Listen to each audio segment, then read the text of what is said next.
tempos de crise, ressurge o União faz a força. Agora com o nome de economia colaborativa. Com vantagens para todos, compartilham-se casas e carros, roupas e utensílios e até comida. Reduz-se o desperdício e o consumismo, financia-se sem juros, enquanto se aumenta a eficiência do capital e do trabalho sem intermediários, a não ser a rede digital. 2 aplicativos, por exemplo, estão bombando no mundo, com hospedagem e transporte, fora dos meios tradicionais e já estão valendo bilhões de dólares. Bom, para falar sobre essa novidade, a administradora e professora da Fundação Getúlio Vargas, Rossana Pavanelli, e o presidente do Conselho Administrativo de Defesa Econômica, o CAD, Vinícius Marques de Carvalho. Professor, é uma novidade ou não é uma novidade? Ou isso vem desde os tempos imemoriais? Então, Alexandre, na verdade, o conceito de economia colaborativa, ele não é novo, muito pelo contrário. Ele existe desde que o homem é homem. A hora que você pede emprestado, por exemplo, uma xícara de açúcar, ou uma furadeira, ou uma escada, você estabelece uma rede de confiança e você está compartilhando bens e, quem sabe, até serviços, né?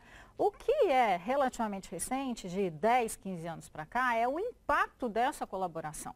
A economia colaborativa é baseada em 2 pilares, do compartilhamento e da colaboração. Pode parecer no primeiro momento a mesma coisa, mas não.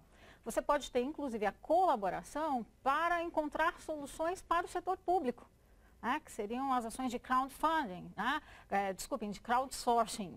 O crowdfunding mesmo é uma estrutura muito interessante, onde você tem um financiamento coletivo para gerar negócios ou até mesmo para alavancar ideias. Então, tem uma série de temas relacionados a essa economia colaborativa. Como é que o CAD vê isso? Olha, para nós é um grande desafio, porque você tem uma perspectiva relacionada à regulação de muitos setores da economia, em que quando esse fenômeno da economia compartilhada ganha escala, ele acaba fazendo com que a autorregulação apareça nesses setores e a autorregulação acabe questionando muitas vezes a regulação estatal, ou seja, a relação entre as pessoas mesmo vai gerando uma relação de confiança que antes era derivada da lei. Era o Estado que garantia muitas vezes e agora... É uma relação mais real do que a relação suposta pelo burocrata do Estado. Numa escala enorme, porque as plataformas e principalmente com a internet sem fio, isso se transformou em algo evidentemente desafiador para todos nós. Do ponto de vista de um órgão de defesa da concorrência, é uma atividade econômica. É uma atividade econômica que normalmente gera mais concorrência nos mercados, porque os custos de entrada desses novos modelos de negócio são menores. Você tem uma economia de escala que decorre de rede, mas o custo de entrada é pequeno. E isso gera uma pressão competitiva naqueles que estão presentes naquele mercado até aquele momento e que são desafiados também por conta dessas inovações, normalmente chamadas de inovações disruptivas, a reverem os seus modelos e o próprio Estado também é desafiado a rever suas regulações. Esses que sentem uma nova concorrência alegam clandestinidade das novidades. Seria justo isso? Eu acho que não. E eu acho que muitas vezes as pessoas confundem defesa da concorrência com uma suposta concorrência desleal. Nós notamos em vários setores da vida econômica que agentes em regimes de regulação diferentes competem entre si, né? A TV aberta compete com a TV por assinatura. Os regimes são completamente diferentes. O celular compete com a telefonia fixa.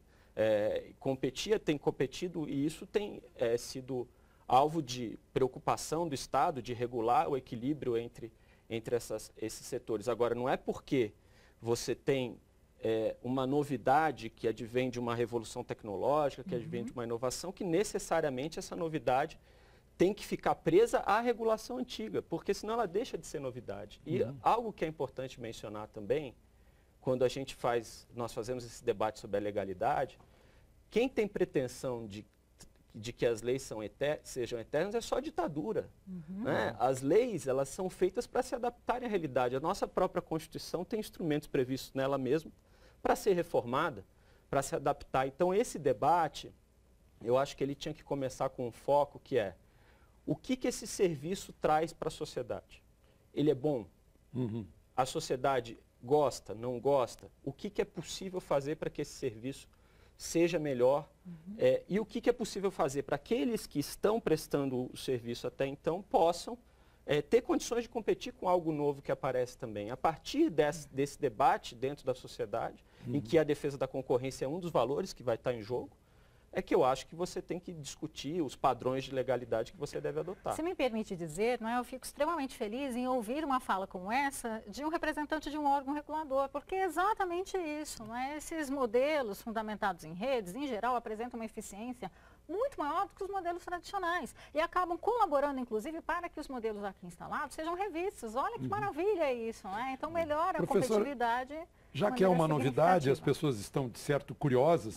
Quais são as atividades que hoje estão entrando nesse novo regime de economia colaborativa? Perfeito. Eu gostaria de citar 3 tipos de exemplos, né, em perspectivas diferentes. A primeira é aquela categoria que é mais comumente conhecida pela população, como, por exemplo, o Uber, o Fleet, que é compartilhamento de frota de veículos. Então, você pode, por exemplo, usar um carro esportivo, popular, utilitário, até um carro de luxo, por um tempo determinado, horas ou dias. Né? Você passa a não ser dono daquele carro, mas ter o acesso. Porque, na verdade, a grande questão é, você precisa ter o bem ou você precisa utilizar do bem, né?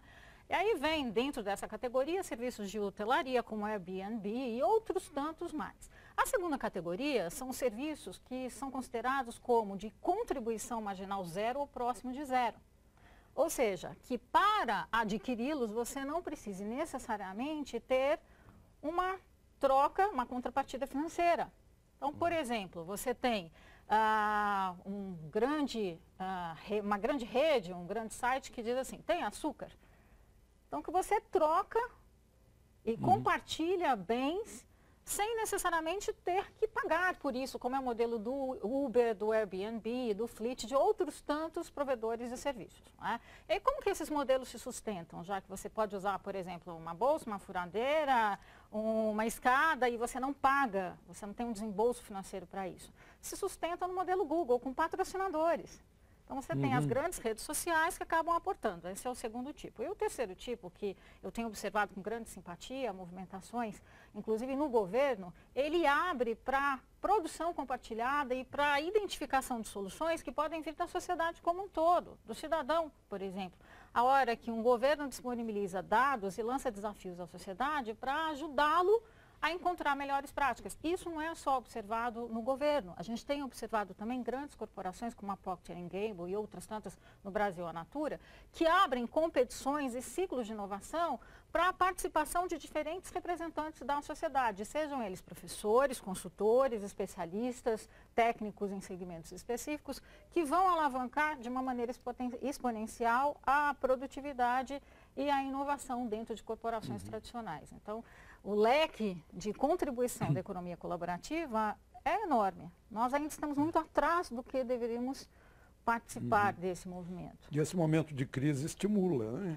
Estimula e também tem um impacto, até se a gente colocar isso numa escala maior, até sobre os preços mesmo.